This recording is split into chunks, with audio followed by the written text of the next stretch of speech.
Well, I come at this at a different thing. I mean, we don't have large budgets to buy catalogs. I mean, we're looking for smaller acquisitions that sort of make sense for our company.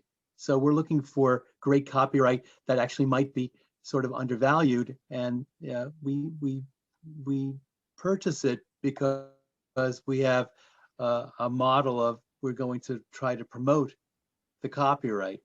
I don't think that's always the case with some of these larger acquisitions. I mean, they may be focusing on the main copyrights within that catalog. But they're not interested in developing, the hidden gems. They're sort of like, well, we'll just grab this catalog. We'll take these copyrights, and we know that there's the top 2 or 3.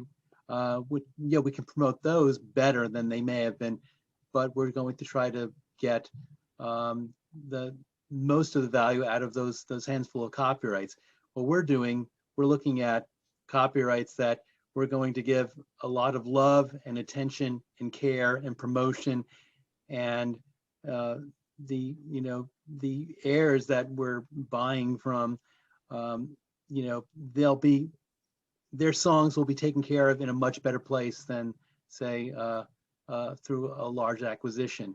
And that's another thing too. I mean, a lot of these major sort of acquisitions that are going on, they're not looking at they're not looking at sort of smaller copyright acquisitions. And because of our sort of financial limitations, we're saying, okay, well, there's a niche for an independent like us to get in and acquire either writer share or termination, situation.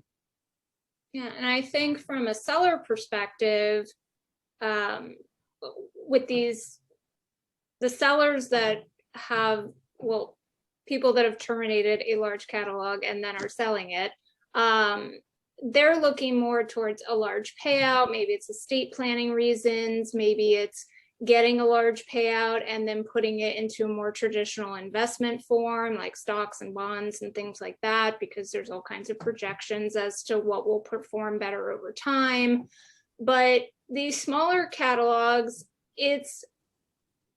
they're also making a business decision, but their business decision is motivated by things oftentimes that are in addition to financial reasons. It's often partly motivated by personal or emotional reasons, such as wanting to keep a catalog in the family because they want to pass it down to future heirs, or sometimes they're just really unsatisfied with the way the catalog is being treated, prior to termination, because the catalog is aging, the compositions are not being exploited, royalties are dwindling, and they, when they try to contact a publisher or their publisher about it, they're very often ignored.